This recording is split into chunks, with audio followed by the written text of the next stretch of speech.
스루풋 콘스트레인 타임즈 2024년 6월 30일자를 진행하도록 하겠습니다. 상반기가 오늘 끝나네요. 한국 저성장 구조는 뉴노멀. 지금 그 저성장 터널 속을 우리가 지금 가고 있는데 언제 벗어날 수 있을지 그런 이 희망을 가지면서 또 진행을 해보도록 하겠습니다. 구독, 좋아요 부탁드리고 필요하시면은 1.5배속을 보시기 바랍니다. 19개 미군 기지 옆 수상한 농지 매입, 중 위장 첩보기지 구축. 최유식 기자가 조선일보에서 보도했습니다. 중국 민간기업 등 내세워 특수전사령부 18공수군단 등 전략 거점 주변 농지 매입이라는 소제목으로 이렇게 그 미국의 침투해 있는 그 농지 매입한 그런 지도를 소개를 하고 있습니다. 이 보도 내용은 미국 일간 뉴욕포스트가 6월 20일 중국 기업 개인이 인근의 농장을 소유한 미국 내 군사기지 19곳의 위치를 담은 지도를 보도를 한 것을 인용하고 있습니다. 이미 우리나라에서는 일간지보다도 유튜버들이 이런 문제들을 이미 많이 방송을 했던 사항입니다. 왜 이렇게 꼭 직접적인 취재 이런 건 하질 못하고 뉴욕 포스트지나 나왔을 때나 이렇게 보도하는 우리나라의 메인 일간지의 어떤 또 수준의 실망을 느끼는 감정도 없지는 않습니다. 태평양 하와이로부터 남부 플로리다주에 이르기까지 곳곳의 미군 기지 주변에 중국이 농지를 사들여 심각한 안보 위협 요인으로 등장했다고 뉴스포스트지가 주장을 했습니다. 레이더, 적외선 장비 등으로 감시가 가능하다는 얘기고 민간 기업으로 위장했지만 여러 그런 감시나 첩보 활동을 한다는 거죠. 중국인 토지 매입 그래서 제한 입법이 지금 주 정부들로부터 입법이 일어나고 있다 이런 얘기입니다. 그래서 한국도 지금 뭐 서울에 있는 아파트의 외국인 산 실적이 중국인들이 뭐 거의 50%에 육박한다고 그러죠. 중요한 우리나라도 입법 제한해야 됩니다. 그런데 이제 친중 중국인들이 많은 우리나라는 그런 입법이 나올 것 같진 않아서 그게 좀 답답한데 기억 속으로는 제주 강정 해군기지 반대하는 그런 이 단체들이 해군기지 주변에도 중국인들이 땅을 많이 샀다고 하는 소문을 들었는데 뉴스가 나왔었는지 어땠는지는 잘 모르겠습니다만은 그런 해군기지 들어오는 거를 반대하는 그런 좌빨 빨갱이들이 중국인들이 땅을 강정 해군기지 주변에 땅을 사는 그런 거에 대해서는 침묵을 하는 애들이죠. 그런 게 기억이 납니다. 정한 입법을 추진한다고 그러니까 그리고 또 어디서 언뜻 들었습니다만 일본 내에서는 강제로 뺏는 법을 만들어야 된다. 그러니까 팔고 나가라.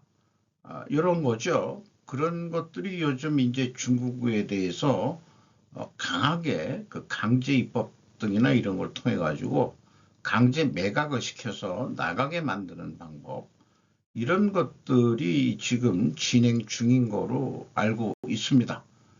향후 어떻게 될지 좀 궁금하긴 해요.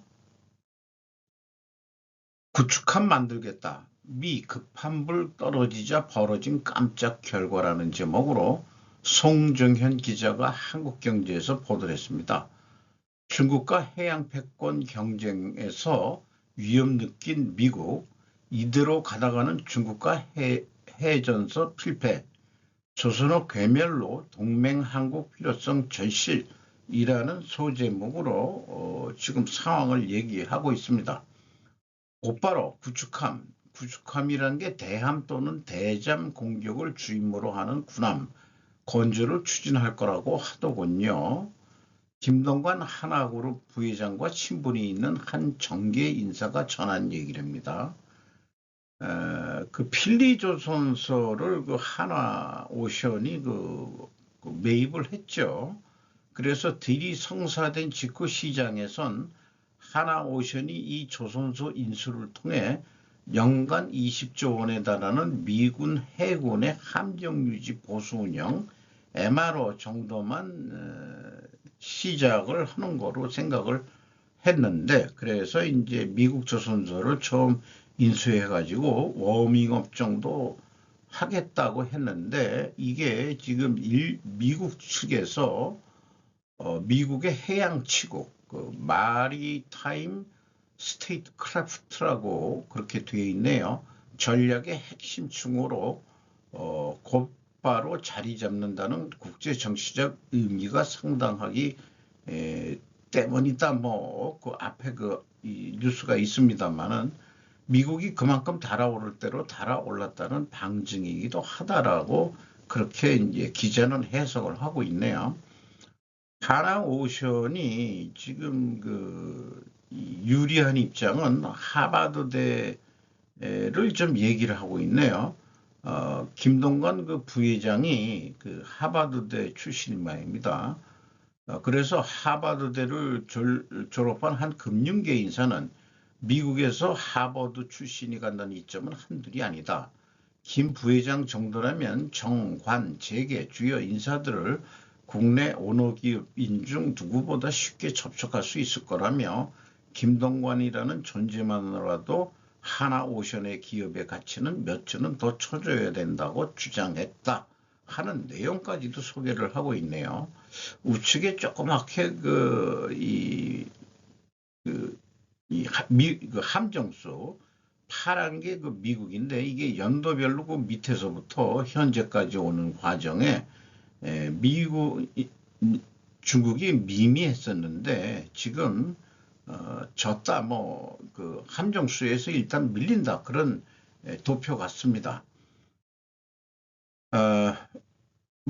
현대 같은 데서 듣기에는 좀 기분 나쁘겠지만, 하버드만 나온 거가 유리하냐 안 하냐 그러겠지만은, 그 현대중공업은 이미 그 필리핀 수빅 조선소 그 기지를 임대를 해가지고 수리업을 이미 하고 있다는 얘기를 들었다고 전에도 좀 방송을 한 적이 있습니다. 또 미군 해군 장관은 하나오션이만 끝나는 게 아니고 다른 데도 들어오기를 강력히 희망한다, 이렇게 지금 얘기하고 있습니다. 조선소를 하더라도 배를 만드는 인력들이 국내에서도 지금 외국인 훈련생들을 훈련해가지고 지금 작업을 하고 있는데, 미국인들을 쓰기를 바라는 거겠죠. 마치 러스트벨트가 부활하듯이 어떻게 될지, 저는 직원들을 어떻게 활용하고 어떻게 만드느냐, 어느 나라 사람들을 쓰느냐, 이런 것들을 해당 조선소를 인수한 주 정부 이런 데하고도 협상이 잘 돼야 될 거라고 생각하고요. 우리나라의 기능이 높은 사람들, 이런 사람들이 가서 또 가르쳐야 되고 그래야 될지도 모르겠죠. 미국 자체 내에서도 성공 사례, 빨리 선박을 만들어 가지고 진수시키는 그런 것들을 하는 자체, 아직 미국 조선소도 있다는 거를 어떤 경영, 그런 제약이론 경영 자료에서 그런 것들이 그 좀 발표되기도 합니다. 이란 대선 개혁파 후보 1위 돌풍, 내달 5일 결선 투표, 이 과반수가 안 넘어가기 때문에 이 결선 투표를 한다는 건데, 이게 1위 돌풍을 했다는 거예요.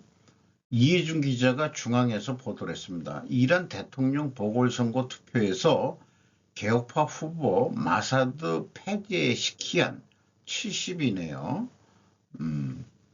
29일 이란 내무부와 국영방송에 따르면 개표가 잠정 완료된 결과 페제시키안 후보는 1041만 여 표 42.5%로 1위를 차지했다. 그리고 페제시키안 후보는 이번 대선에 나선 후보 4명 중 유일하게 개혁파로 분류된다.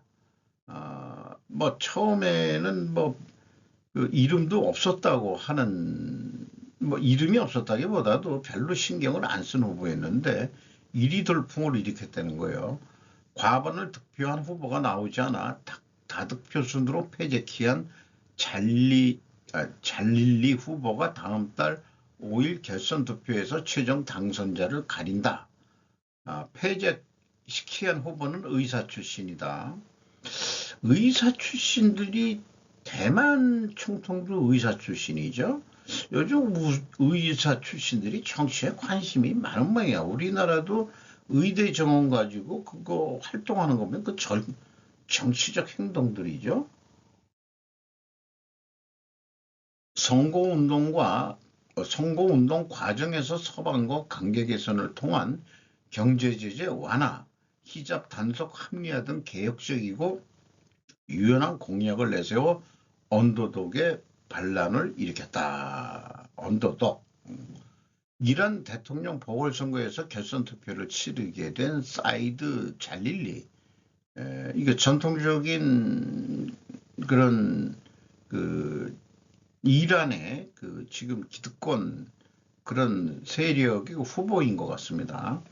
마사드 페제시키안 우측에 있는 사람인데 상당히 이쪽을 보면은 약간 부유하게 산 얼굴 때깔이고 이번에 우리 돌풍을 일으킨 그 페제시키안 씨는 조금 고생한 얼굴 같은 그런 거를 가지고 있네요. 그런데 꼭 그런 상징적인 사진이라서 그런지는 몰라도 이번에 그 1위 다득표 해가지고 환호하는 군중들 속에서 그 이런 또 사진이 나온 거 보면 또 그런 것 같지는 않습니다.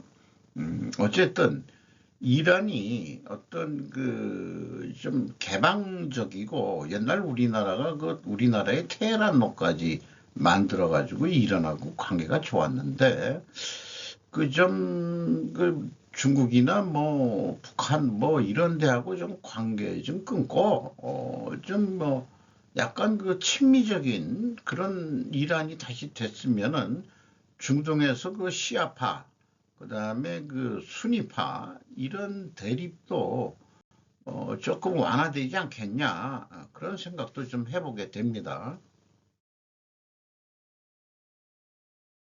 불우한 유년기 보낸 이 여자 아버지 내쫓더니 선거 이고 정권 교체 노린다.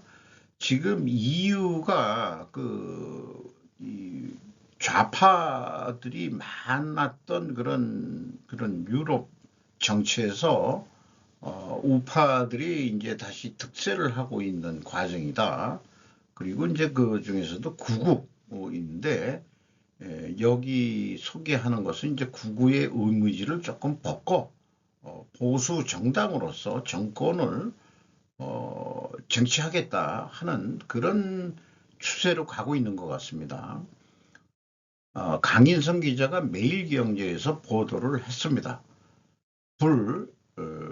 프랑스 국민연합의 리더 마린 르펜, 극단 이미지 벗고 대중화 전략, 당 창립자이자 아버지 장 말이 유대인 비하 발언 계기로 축출을 했답니다. 아버지를. 지난 대선 마크롱과 접전 이어 유럽의 선거서 지지율 1위다.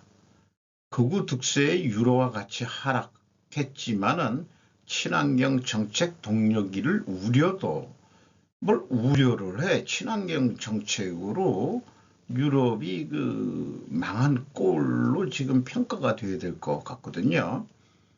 국민연합을 이끌게 된 마린 르펜의 이야기로 해가지고 조금 뭐 소개를 길게 있지만은 성인이 된 이후에 변호사로 했었는데 2000년대 초반부터 직접적으로 극민전선이라고 그러네요. 활동을 시작한다. 2011년에는 아버지로부터 당 배측을 물려받긴 받았는데 그래서 그녀는 아버지가 쌓아놓은 당의 극단에 치우친 이미지를 바꾸는 데 집중했다. 그래서 소제목에도 나왔지만 유대인 비하 발언으로 해가지고 결국 아버지가 이 옆에 계신 분이 이제 아버지 모양인데 이게 이제 그 마린 르펜 그 당수인 모양입니다. 아버지를 추출했다 이렇게 되고 있고 2011년부터 이민금지, 유럽연합 탈퇴, 사형제 부활 등 공약을 내세운 국민연합은 지금까지 꾸준히 정치 입지를 강화해 왔다 이렇게 소개를 하고 있네요. 이제는 아무도 국민연합 지도자의 대통령 당선을 허무맹랑한 일이라고 받아들이지 않게 됐다. 선거 결과 국민연합이 소속된 극우 정당들의 정치그룹 정체성과 민주주의가 직접 선거가 있었던 2019년보다 구성만은 58석을 확보했다.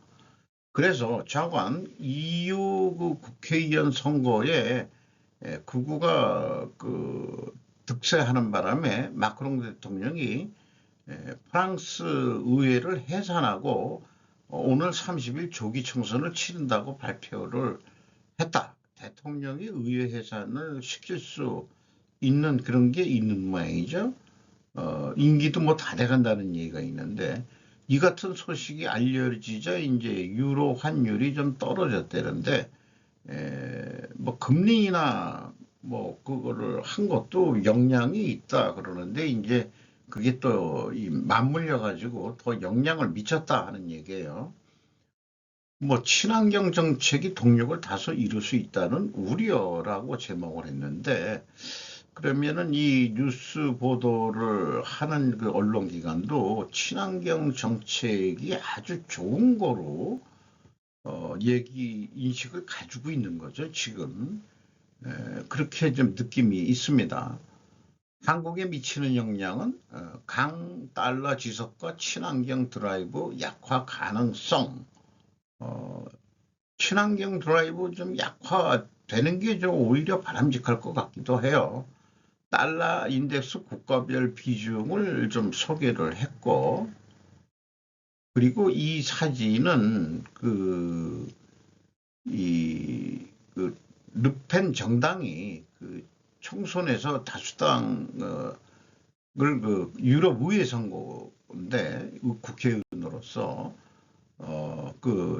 출마자하고 또 뭐 여기 세 사람 뭐 있다고 그러는데 좀 선거에 이겨가지고 서로 즐거워하고 있는 그런 장면을 또 사진 소개를 하고 있습니다.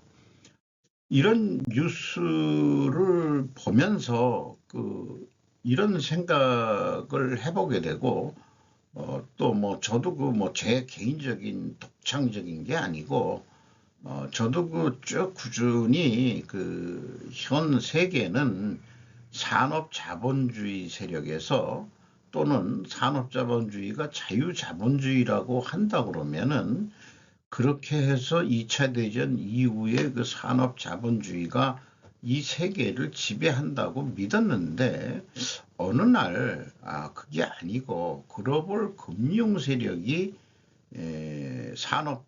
그러니까 금융 자본주의가 산업 자본주의 위에 올라섰다 하는 느낌을 갖게 되더라고요.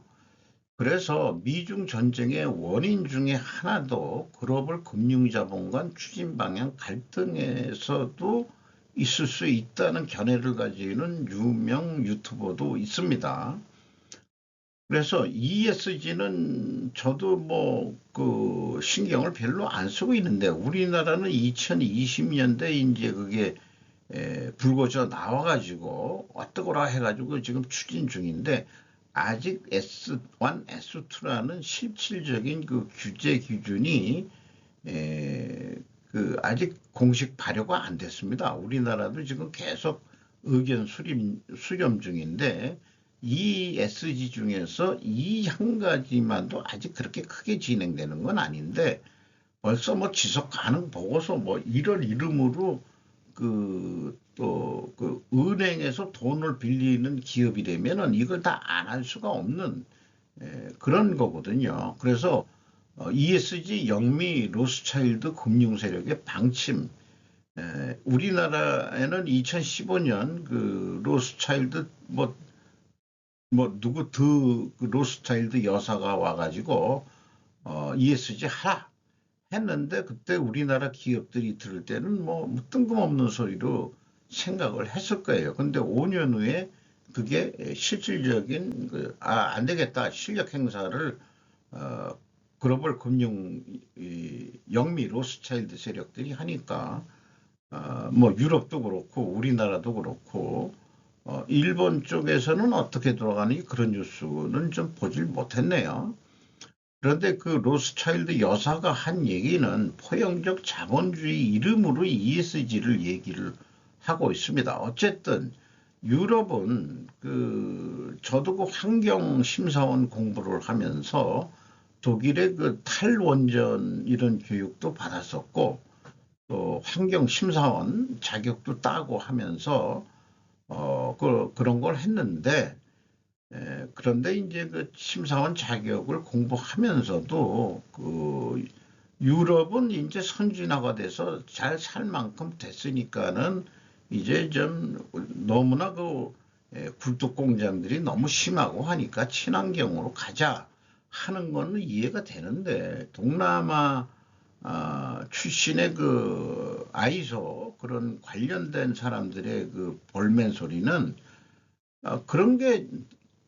그런 게 우리는 발전하지 말란 얘기냐? 우리는 지금 굴뚝 공장 세워가지고 경제 발전해야 되는데 이것은 그 선진국이 자기네들이 계속해서 그 유리한 경제적 그런 입지를 가져가겠다는 거 외에는 아무것도 아니지 않느냐 해서 반발들을 했었지만은 결국 우리나라도 이제 품질이 먼저 들어왔었고 환경 인증 심사를 또 열심히들 땄어요. 문제는 이게 우리나라에 들어와서 그 형식화가 된다는 게 문제지만은 약간 사이드로 빠졌습니다만은 사실 관련이 많이 된 거예요.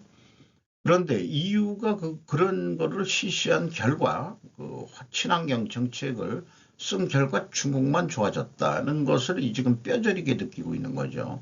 중국 태양광 풍력 설비 독식의 전기차 과잉 생산까지 해가지고 유럽에 들이밀어버리니까 자기네들 산업 기반이 다 무너져가고 있는 거죠. 그러면은 결론은 그러니까 저도 그러지만 제조업을 포기해서는 안 된다. 제조업은 가져가야 된다. 그렇게 했는데 유럽이 그 좌파들이 득세하면서 어, 그 기본 그 산업 기반들이 약화된 게 너무 많은 거죠.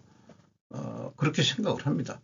미국 민주당 바이든과 EU 좌파 정권들이 또 그런 정책들을 지금 해 나가고 있는 거죠.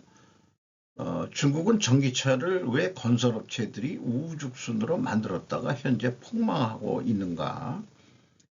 이게 뭐 탄소 배출권하고 뭐 관계가 있다고 그래요. 무조건 그 만들면은 탄소 배출권을 중국 정부가 그 배정을 해 주는데 그 탄소 배출권 팔아먹고 문 닫는다.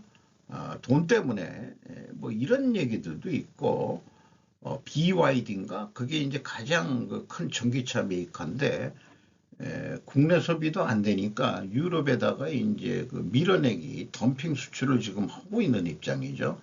그러니까 이제는 안 되겠다. 이렇게 유럽이 지금 나오고 있는 거죠. 그렇게 지금 이해가 됩니다. 스위스 로스차일드 금융 세력 또 있다 그래요. 근데 이쪽에서는 사실 그 스위스 금융 세력들은 푸틴의 비자금이나 이런 것들을 또 보호해 줘야 되기 때문에 석유 천연가스 세력들하고 또 이 배가 현재 배가 맞는다 이렇게 봐야 될 것 같아요. 그래서 이 사람들이 주장하는 것은 원자력 SMR 대안 같은 거를 좀 추진하고 AI 전력 수요 충족을 하기 위해서라도 뭐 LNG 발전소 많이 돌려야 되고 이런 얘기들을 하고 있는 거고요. 그리고 이제 군산 복합 산업체, 미국이 그렇죠. 그 다음에 석유 메이저, 미국도 석유 메이저들이 있죠. 등 ESG에 대해서 지금 저항하고 있다. 이렇게 볼 수 있을 것 같습니다. 미국 공화당 트럼프가 또 그런 입장인 거고, 푸틴도 역시 먹고 살라 그러면 러시아 지금 뭐 산업 기반 러시아 뭐 많이 좀 약화됐으니까 천연가스 등으로 경제 돈을 벌어야 되는 입장이라고 그렇게 좀 알고 있습니다. 그러니까 이제 한국한테도 가스를 팔아 먹으려고 하고 있는 중으로 이해를 하고 있어요. 그래서 이런 상황에서는 이제 지금 아까 그 르펜 정당 프랑스에서도 얘기했지만은 이탈리아는 이미 극우정당 멜론인가요? 그 여자 당수가 그 정권을 잡았고, 헝가리는 아예 그냥 뭐 처음부터 저기 트럼프, 친트럼프적, 어, 헝가리가 그렇게 이제 나왔었고, EU 극우정당 정권 획득 가능성이 지금 올라간다. 이런 게 이제 추세인 것 같아요. 그렇지만은 전기차는 또 가긴 가야 된다. 왜 그러냐? 전기차를 해야 될 이유는 달에 가가지고 무슨 그 자원을 캐고 그러려면은 거기는 석유가 없잖아요. 그러니까 전기차는 언젠가는 하긴 하는데 우선은 그 화석 연료 있는 그 석유에서 나오는 그런 그 연료로 당분간 계속 그 해석 경제는 유지돼야 된다는 입장이겠죠. 그렇게 그 정도로 이해를 하고 있습니다. 어, 엔디비아 대표 만난 네이버 이해진 AI 시너지 기대 민주당이 정권 잡았을 때 골방에 조용히 처박혀 있었는데 이제 슬슬 움직이고 있는 것 같습니다. 이해진 씨가 최수연 대표 그 대표 만들어 놓고 자기는 CIO라고 해가지고 이게 뭐 I가 뭐의 약자인지 모르겠습니다만은 써버린 AI 함께 노력하겠다. 둘이서 그렇게 합의를 했다는 것 같이 에, 얘기를 하고 있네요. 그, 이혜진 씨도 같고, 최수연 씨도 같고, 김유원 씨라고 네이버 클라우드 대표가 또 같이 세 사람이 갔던 모양이네요. 그래가지고 써버린 AI라는 게 각국의 정부 규정이나 지역 문화에 맞춰 독자적으로 개발한 AI를 말한다. 이런 것들을 좀 같이 해보자. 이렇게 지금 서로 그좀 이렇게 뭐 어떤 계약까지는 안 갔지만은 이 사진이 그 사진 속에 최수연 대표가 들고 있는 그 이 사진이 뭔 사진인지 잘 모르겠어요. 무슨 공장 사진 같기도 하고 그러는데. 그래서 그 고성능 GPU, 엔비디아는 고성능 GPU로 수많은 AI 기업들의 러브콜을 현재 받고 있는 거고, 네이버는 AI 생태계 구축을 위해 지난 4월 인텔과 AI 생태계 조선협력을 발표했고, 삼성전자와 AI 반도체 말을 공동으로 개발 중에 있다고 또 소개를 하고 있습니다. 남아프리카 공화국 얘기인데요. 그 이코노 타임즈에서 어, 임란 발로디아라는 어떤 그 기자인지 어떤 사람인지 모르지만은 거의 논문 성격의 그 기사를 냈습니다. 남아프리카 공화국의 정치적 독점이 깨졌습니다. 그것이 경제에 도움이 될 수 있을까요? 라는 제목으로 장문의 그 기사를 냈는데 거의 저는 논문 같이 느껴졌어요. 그래서 많이들 하는 얘기지만은 빈부격차 이게 이제 핵심으로 돌아가는 것 같습니다. 서로는 많은 경제학자들이 자유시장 경제에 조금 문제가 있는 거 아니냐 이런 식으로 그 서론을 빼고 있습니다. 그 경제학자들도 시장의 효율성에 대한 생각을 받고 있다. 이런 얘기들을 쭉 해가면서 그는 노동조합에 대해 저는 오랫동안 노조를 경제적 정정, 개인적 효율성을 방해하고 그들의 느린 죽음을 환영하는 성가하신 존재로 여겼습니다. 그러나 오늘날 대기업은 근로조건 임금에 대해 너무 많은 권한을 가지고 있다. 아니 노조가 권한이 우리나라는 너무 센 게 문제인데 2021년 노벨상 수상자인 데이비드 카드와 그의 동료들은 최저임금이 실제로 일자리 감소로 이어지지 않는다는 것을 보여주었다. 그럴 수도 있겠지만은 우리나라는 최저임금을 일률적으로 적용한다는 게 문제인 거죠. 중소기업하고 그다음에 지역별로 그 좀 차등 적용하는 그런 것들이 좀 있어야 되지 않겠냐 이런 생각을 합니다. 여기에서 얘기하는 재고는 다시 생각한다는 거죠. 대부분은 1970년대 초부터 시행된 경제정책, 특히 금융과 기술 분야에서 자유로운 시장을 선호하는 정책에 대한 대응이다. 이렇게 얘기를 하고 있습니다. 이로 인해 전 세계적으로 불평등이 심화되고 기업의 과도한 권력과 소수 엘리트에 용납할 수 없는 부의 집중이 이루어졌다. 이렇게 공격하는 게 많죠.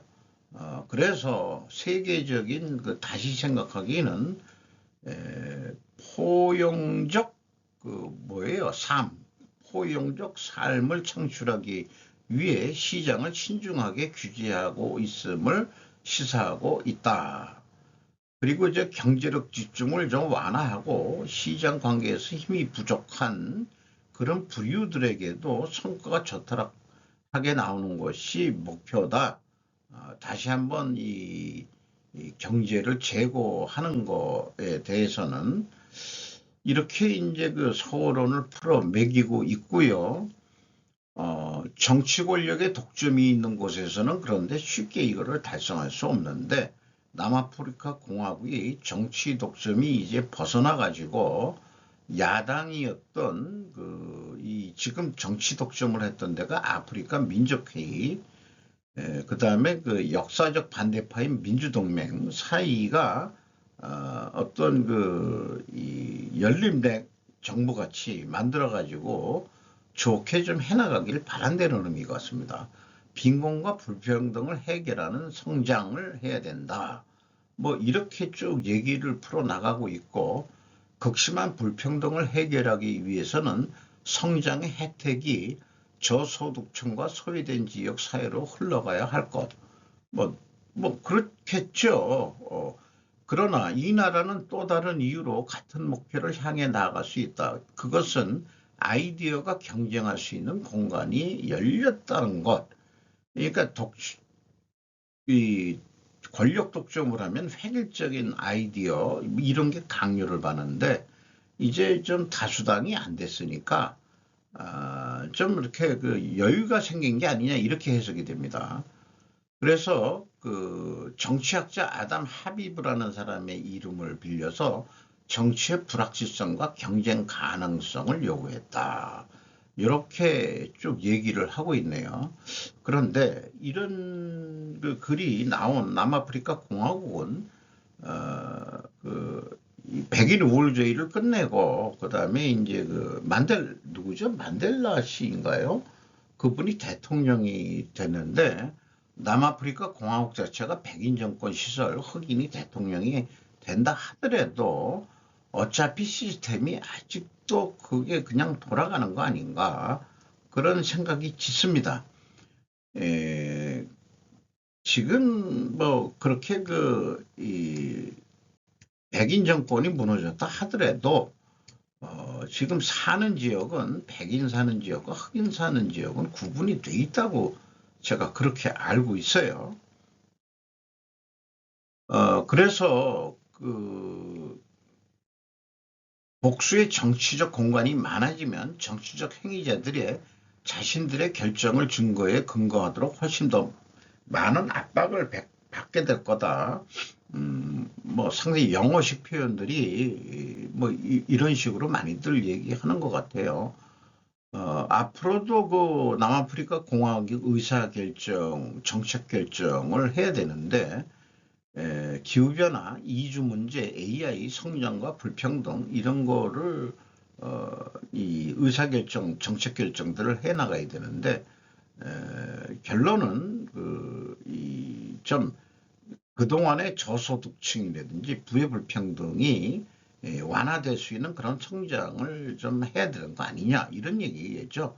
신중한 낙관주의, 다원주의, 새로운 다원주의를 좀 주장하는 것 같고 또 시민사회 등 국가 밖의 기관들이 개방된 정치적 공간을 어떻게 활용할 것인에 달려 있다. 저는 이거 거의 수용하기 어렵습니다. 물론 이제 여기에 우수한 국가 밖의 기관들이라는 것은 정부 밖의 기관들이라는 건데 우수한 대학, 강하고 능력 있는 시민사회, 능력 있는 법률기관, 좋은 정책 역량을 갖춘 노동조합, 능숙한 비즈니스 커뮤니티가 포함된다. 이렇게 되는데 남아프리카 공화국이 이 정도 수준이면 선진국이죠. 뭐 우리나라는 여기에 우수한 대학이 있긴 있죠. 강하고 능력 있는 시민사회, 개나 줘버려라 요즘 그런 얘기를 하고 싶은데 능력 있는 법률기관, 요즘 대법원, 뭐 사법부, 지금 법관하는 사람들이 유신헌법을 보고서 배웠나? 뭘 보고 배웠나? 법관이라는 게 외우는 거 잘하는 거 아니에요? 외우는 거. 외우는 거 왜 창의성 없어요? 법관 이런 거. 좋은 정책 역량을 가진 노동자, 뭐 참 능숙한 비즈니스 커뮤니티, 뭐 남아프리카 공화국이 그런 게 있다는 얘기입니까? 뭔 얘기인가 잘 모르겠네. 뭐 그렇게 해서 신중한 낙관주의로 가는데 그래서 잊지 말아야 될 것은 경제적 도전의 복잡성이 정치의 격동과 상호작용하게 됨에 따라 유명한 경제학자 존 메이너드 케인스의 인용문을 염두에 좀 둬야 된다. 그게 뭔 얘기인가 했더니 어떤 지적인 역량으로부터도 자신들이 꽤 자유롭다고 믿는 실용적인 사람들은 보통 어떤 사라진 경제학자의 노예들입니다. 허공에 떠도는 목소리를 듣는 권자의 광인들은 몇 년 전에 어떤 학구적인 필경사로부터 그들의 광란을 그냥 무조건 증유하고 있다면 맹종하고 있다 그런 뜻인 것 같아요. 현재 남아프리카 공화국 대통령이 시릴 라마포사라는 사람이 말인데 이 끝까지 이거를 소개하는 이유는 좀 기록에 남기고 싶긴 한데 한편의 진보 논문을 읽는 기분이다. 절대적 불평등은 신분 계급 사회로 인류 역사 자체였고 현재 상대적 불평등은 인정받고 있는 것 아니냐. 상대적 불평등까지 아니고 완전 평등을 요구하는 것은 그것은 공산사회주의자들이죠. 공산당은 잘 살고 모든 인민들은 못 살게 하는 게 저는 그게 공산사회주의자라고 생각합니다. 왜 자꾸 평등만을 주장하는 것인지 공산사회주의자가 자본주의로 포장만 한 느낌을 받게 되는 그런 글이었습니다. 이런 거에 좀 넘어가시지 않기를 바라면서 머리들은 좋아가지고 말들의 가치를 개념을 바꿔버려요. 그 좌파들이 그래가지고 그 집권을 하는데 자기네들은 잘 살고 남은 다 그 인민들은 속된 말로 그 좀 뭐 골고루 못 살게 하는 게 평등이다 이렇게 생각하는 게 저는 그래서 뭐 재벌이 돈을 벌든 뭐든 경제 성장을 하면은 저는 그 낙수 효과라는 그거가 불평등을 좀 해소하는 거 아니냐. 또한 대기업의 그 문어발식 그이 기업 확장 이번 SK도 지금 그런 게 지금 문제로 와 있는데 뭘 좀 해보려고 그래도 대기업이 손을 안 뻗친 데가 없어요. 그러다 보니까 그냥 그 저기 그 음식점이나 하게 되고 이렇게 되니까 그게 우리나라 그 이 경제 문제죠. 회사는 일찍 나와야 되는데 배운 건 있는데 뭘 해서 성공을 해야 되겠는데 등등 우리도 그 중소기업이 좀 더 임금도 올라가고 그런 나라가 됐으면 좋겠습니다. 또 그 대기업만 발전하는 게 아니고 저도 개인적으로 그런 마음은 있습니다. 연구 전문가 유엔 우크라이나 미사일 잔해 반박 불가 확인 북한산 이 AP 연합통신의 그 편집장인 것 같습니다. 쭉 그 안보리에서 했는데 자관 우크라이나에서 그 미사일 그 잔해 속에서 북한산이라는 게 다 나왔다.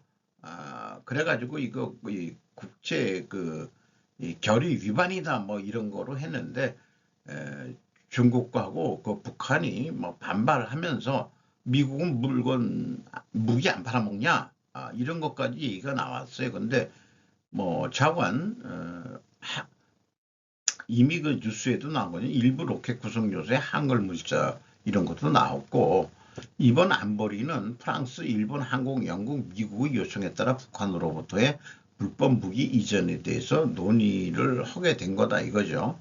로버트 우드 미국 차석 대사는 러시아가 중국의 전술 지원으로 패널들의 감시를 끝낼 수도 있지만 이 브리핑은 모스크바와 베이징이 북한과 러시아 사이에서 발생하는 불법적인 무기 이전에 대해 대중이 알게 되는 것을 막을 수 없다 이렇게 얘기하면서 바로 그 북한 유엔 대사하고 여기 그 공상이라고 돼 있네요.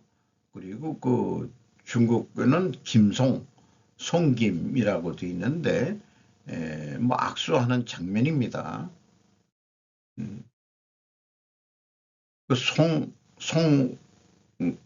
정상 대변인은 중국은 한반도의 장기적인 평화와 안정을 실현하기 위한 건설적인 역할을 할 것이라며 미국이 북한에 대한 압박전과 억지 신화를 중단하고 구체적인 행동을 통해 무조건적인 대화를 하는 진정성을 보여줄 것을 촉구했다.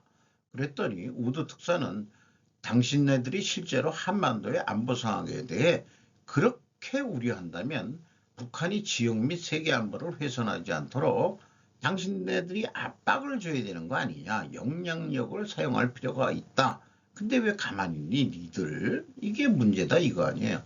그는 북한은 또 새로운 노 리미트 리미트스 그러니까 그 제한 없는 파트너십을 통해 러시아와 맺고 있는 영향력을 활용해 점점 위험해지는 북로 군사 위협을 종식시켜야 한다고 또 표현을 했다는 거예요. 이게 이제 그 미국 우드 그 특사인 모양입니다. 좀 혼혈인 같이 생기긴 했네요. 얼굴만 시커멓지 뭐 미국인 같이 좀 생긴 것 같습니다. 그래서 이런 뉴스를 보면은 이거는 이제 러시아 대사입니다. 현재 유엔의 존재 가치는 희미해지고 있다고 느껴집니다. 가장 강력하다는 안보리 회의까지 이 지경이라면 과연 존재 가치가 있는 것인지 의심스럽다. 이렇게 좀 평을 해보고 싶네요. 한국 외국인 노동의 위험 외주 공장 화재 저출산도 배경 공동 그 교도통신 공동통신이 이번 이 아리젤인가요? 그 화성 그 이 사망 사건에 이거 23명 중 18명이 중국과 라오스 국적이었다. 이렇게 되고 이 노동 환경이 열악한 직장도 많아 위험해 외주화 이렇게 표현을 하고 있네요. 한국 사람들은 일을 안 하려니까. 그래서 이름을 잘 몰라 고 16번, 고 21번 이런 식으로 화성시 장례식장에 이름을 대신해 시신 발견 순서 번호가 게재되어 있다. 향리를 멀리 떠나 고향을 떠나 친족에 의한 신원 확인이 쉽지 않은 일연직 외국인 노동자의 처지를 이야기했다. 자관 그 전지에서 불꽃이 좀 튄 게 그렇게 큰 화재, 그러니까 3만 5천 개나 거기 3만 5천 개요. 그게 다 타버렸다는데 이 사진은 그 드론으로 찍은 것 같은데 이게 흰옷 입은 사람은 국립과학수사본부인가 아마 그런 사람들이 조사하러 들어와 있는 걸 거예요. 그걸 찍은 것 같습니다. 뭐 이런 이유가 그 저출산도 배경에 있다. 왜냐 이런 데 가서 일할 사람이 없으니까 외국인을 다 쓰는데 현재 근로자는 전체 취업사 외국인 근로자는 3%인 92만 명이 됐다라고 소개를 하고 있습니다. 오늘 좀 제가 말을 좀 너무 느리게 시작을 해가지고 시간이 꽤 오래 갔는데요.